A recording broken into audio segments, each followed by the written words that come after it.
इतिहास की दुनिया में आपका स्वागत है दोस्तों। इतिहास पाठ में आज हम पढ़ेंगे इतिहास का क्षेत्र। इस संदर्भ में अब तक हम 2 बार मिल चुके हैं और आज तीसरी बार मिल रहे हैं। पिछले अंकों में हमने देखा कि अध्ययन की सुविधा के लिए इतिहास का वर्गीकरण जरूरी है। हमने राजनीतिक इतिहास की चर्चा की, संवैधानिक इतिहास की चर्चा की, आर्थिक इतिहास की चर्चा की। अब बात करते हैं सामाजिक इतिहास की। कॉम्टे के अनुसार इतिहास सामाजिक भौतिक शास्त्र है। इसके अंतर्गत मानवीय व्यवहार के सामान्य नियमों का अध्ययन किया जाता है। टॉयनबी ने लिखा है कि इतिहास का निर्माण सामाजिक अणु तत्वों से हुआ है। इतिहास का विकास व्यक्तियों तथा राष्ट्रों से नहीं बल्कि विभिन्न युगीन समाजों से हुआ है। अतः इतिहास की आधारशिला समाज है। सामाजिक इतिहास को सर्वाधिक लोकप्रिय बनाने का एकमात्र श्रेय ट्रेवेलियन को है। बस यहीं आकर दिक्कत है। ये पश्चिम के इतिहासकार कभी एक व्यक्ति को इतिहास का पिता बता देते हैं, कभी यह कह देते हैं कि इस क्षेत्र को लोकप्रिय बनाने का एकमात्र श्रेय फलां व्यक्ति को है। खैर, मैं आगे पढ़ रहा हूं कि सामाजिक इतिहास को सर्वाधिक लोकप्रिय बनाने का एकमात्र श्रेय ट्रेवेलियन को है। यूरोप में होगा ट्रेवेलियन को श्रेय। उनके सामाजिक इतिहास का स्थान अत्यधिक महत्वपूर्ण है। सामाजिक इतिहास की परिभाषा में ट्रेवेलियन का विचार अधिक ग्राह्य है। अतीत में मनुष्यों का दैनिक जीवन, विभिन्न वर्गों का पारस्परिक आर्थिक संबंध, परिवार का स्वरूप, गृहस्थ जीवन, श्रमिकों की दशा, मानवीय दृष्टिकोण, सांस्कृतिक जीवन तथा सामान्य परिस्थितियों से उत्पन्न धर्म यानी रिलीजन, साहित्य यानी लिटरेचर, संगीत यानी म्यूजिक, वास्तुकला, शिक्षा आदि है। रेनियर के अनुसार सामाजिक इतिहास आर्थिक इतिहास की पृष्ठभूमि तथा राजनीतिक इतिहास की कसौटी है। ट्रेवेलियन की दृष्टि में सामाजिक इतिहास के अभाव में आर्थिक इतिहास मरुस्थल तथा राजनीतिक इतिहास अवर्णनीय है, मतलब वर्णन करने के योग्य नहीं है। यदि अवर्णनीय लिखा जाएगा तो बात का अर्थ अलग हो जाएगा। अनुवाद के साथ यह समस्या आती ही है। 20वीं सदी के अधिकांश इतिहासकारों का ध्यान 20वीं सदी के अधिकांश इतिहासकारों का ध्यान सामाजिक इतिहास ने आकृष्ट किया है। सामाजिक समस्याओं के प्रति चेतना ने इतिहास के क्षेत्र में क्रांतिकारी रुचि पैदा कर दी है, क्रांतिकारी परिवर्तन उत्पन्न कर दिया है। यहां लिखा हुआ है क्रांतिकारी रुचि। मैंने कहा ना कि अनुवाद के साथ कुछ समस्याएं आती हैं। समाजशास्त्र का विकास सामाजिक इतिहास के परिवेश में हुआ है। सामाजिक विकास तथा परिवर्तन की गतियों का अध्ययन समाजशास्त्र के माध्यम से हुआ है। सामाजिक इतिहास की अपनी समस्याएं हैं। इसका अध्ययन रोचक है, परंतु इसकी निरंतरता, मंद गति तथा परिवर्तन का अध्ययन जटिल है। राजनीतिक परिवर्तन जीवन की सतह पर दृष्टिगोचर है। सामाजिक परिवर्तन भूमिगत अगोचर जल स्रोत के समान है। सामाजिक परिवर्तन का ही परिणाम राजनीतिक परिवर्तन होता है।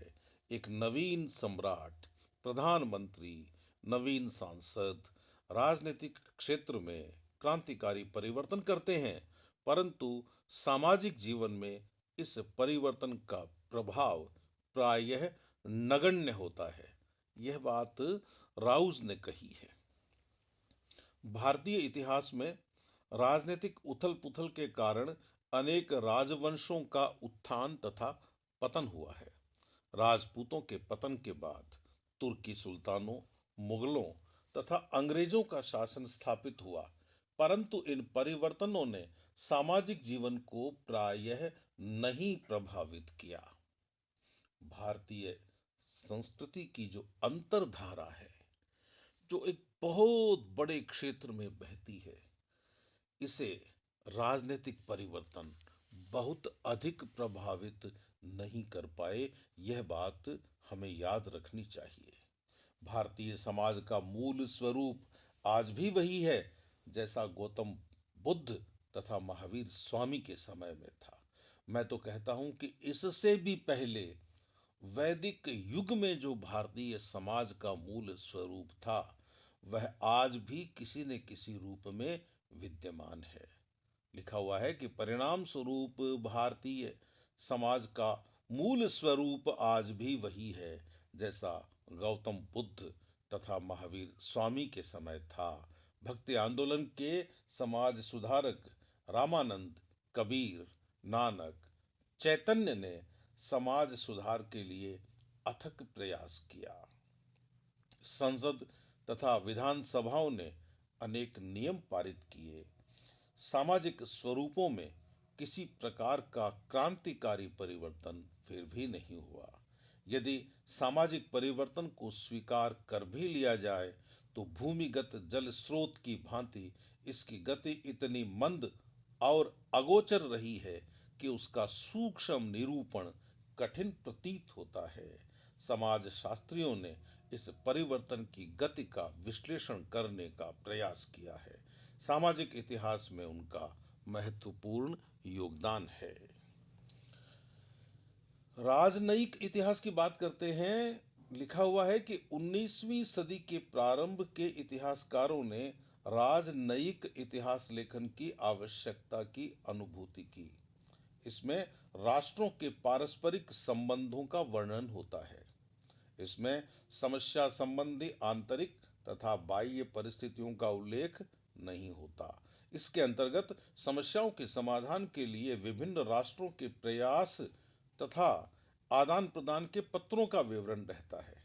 इस प्रकार का इतिहास कई दृष्टिकोणों से दोषपूर्ण होता है। राजनयिक इतिहास का अध्ययन विश्वविद्यालयी स्तर के छात्रों को आलोचनात्मक विधि से करना चाहिए। जहां तक सांस्कृतिक इतिहास की बात है, सांस्कृतिक इतिहास सामाजिक इतिहास का अभिन्न अंग है। इसके अंतर्गत रीति रिवाज, संस्कार, शिक्षा, रीति रिवाज, संस्कार, शिक्षा, साहित्य, वास्तु, चित्रकला, संगीत तथा आमोद प्रमोद के साधनों का विवरण होता है। सांस्कृतिक इतिहास के अध्ययन को सरल तथा सुबोध बनाने के लिए इतिहासकारों ने इतिहास के क्षेत्र को प्राचीन, मध्य तथा आधुनिक काल में विभक्त किया है। किसी महान सम्राट के शासनकाल को सांस्कृतिक इतिहास का विषय बनाया जाता है। वैदिक कालीन, मौर्य कालीन, गुप्त कालीन, हर्ष कालीन, इसमें तो अकबर कालीन भी लिखा हुआ है। सांस्कृतिक विकास का अध्ययन इतिहासकारों ने किया है। धार्मिक इतिहास का यह अत्यंत रोचक विषय है।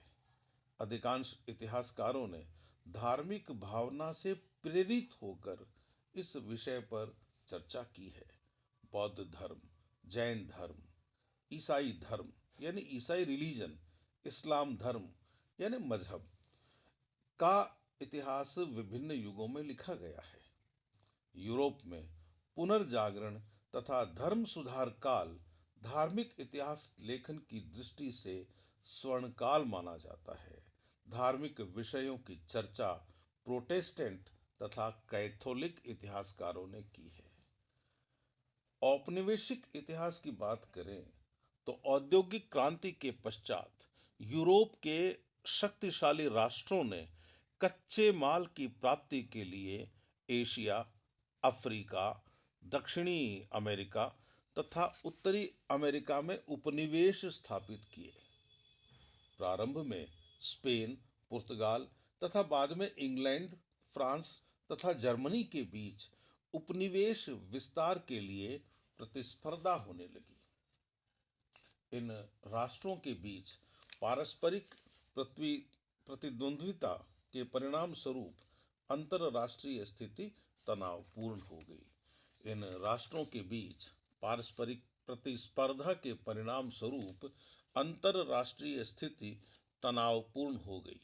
फशोडा संकट, मोरक्को संकट तथा अगादिर संकट ने कई बार विश्व युद्ध की स्थिति पैदा कर दी। इन समस्याओं ने इतिहासकारों का ध्यान आकृष्ट किया। परिणाम स्वरूप औपनिवेशिक इतिहास लेखन प्रारंभ हुआ। इस इतिहास ने इतिहास के क्षेत्र के अंतर्गत एक महत्वपूर्ण स्थान प्राप्त कर लिया। संसदीय इतिहास की चर्चा करें तो लंदन विश्वविद्यालय के प्रोफेसर डॉक्टर टॉयनबी ने उन इतिहासकारों की कटु आलोचना की है जिन्होंने राष्ट्रीयता की भावना से प्रेरित होकर राज्य प्रभुसत्ता के सिद्धांतों का समर्थन किया है। मित्रों, जब यूरोप के लोग राष्ट्रीयता की बात करते हैं तो वह भारत की राष्ट्रीयता नहीं है, वह उन्हीं लोगों का नेशनलिज्म है।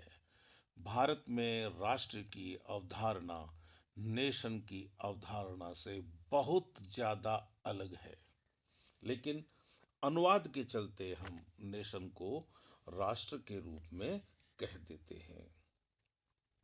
फासीवाद तथा साम्यवाद के प्रतिरोध में अनेक इतिहासकारों ने संसदीय व्यवस्था की उपादेयता को सिद्ध करने के लिए संसदीय इतिहास लिखना प्रारंभ किया।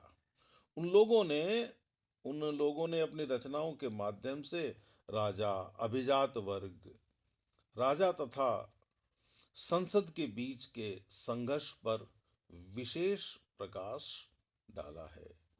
यही नहीं, बल्कि उन लोगों ने विश्वव्यापी मानवीय समाज के कल्याण के लिए संसदीय व्यवस्था की उपादेयता को सिद्ध किया है। अनेक राज्यों के उत्थान तथा पतन के पीछे सैनिक कारण भी निर्णायक रहे हैं। नेपोलियन, हिटलर, मुसोलिनी का स्थान इस तरह के जो निर्णायक कारणों में देखा जाना चाहिए। नेपोलियन, हिटलर तथा मुसोलिनी का उत्थान तथा पतन सैनिक गतिविधियों के कारण हुआ। इसके अंतर्गत वायुसेना, स्थल सेना, जल सेना के लिए अस्त्र शस्त्र का निर्माण और उसके प्रयोग का अध्ययन किया जाता है। आजकल अणुबम, न्यूक्लिय अस्त्र तथा रासायनिक अस्त्रों का निर्माण मानव जाति के विनाश के लिए किया जा रहा है। रेनियर के अनुसार आधुनिक इतिहासकारों का पुनीत कर्तव्य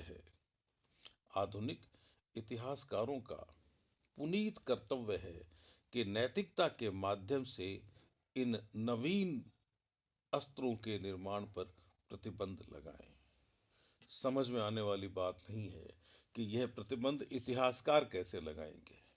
इतिहासकार कह तो सकते हैं कि पहले जब आपने विनाशकारी ये अस्त्र और शस्त्र बनाए तो उसका समाज को, दुनिया को नुकसान हुआ, आगे आपको ऐसा नहीं करना चाहिए। लेकिन यहाँ तो रेनियर के अनुसार लिखा हुआ है और फिर नीचे नाम लिखा हुआ है कॉलिंगवुड का, आइडिया ऑफ हिस्ट्री किताब का जिक्र किया गया है। तो हमें बस यही ध्यान रखना चाहिए कि यदि आपको कहीं यह लिखा मिले कि इतिहासकार प्रतिबंध लगा दे तो आपकी असहमति ही होनी चाहिए। फिर आप इतिहासकार को इतिहासकार नहीं मान रहे हैं। मानवता के विरुद्ध परमाणु अस्त्रों के प्रयोग की सर्वत्र निंदा की जानी चाहिए। नागासाकी, हिरोशिमा तथा वियतनाम में अमेरिका द्वारा परमाणु अस्त्रों का प्रयोग मानव समाज के लिए कलंक है। 1939 के प्रारंभ में सर डेनिसन रॉस ने कहा था कि वे दूसरे विश्व युद्ध के लिए अग्रसर हो रहे हैं। वे कोटि कोटि नवयुवकों से बलिदान मांग रहे हैं और वे उनके आदेश को स्वीकार भी करेंगे।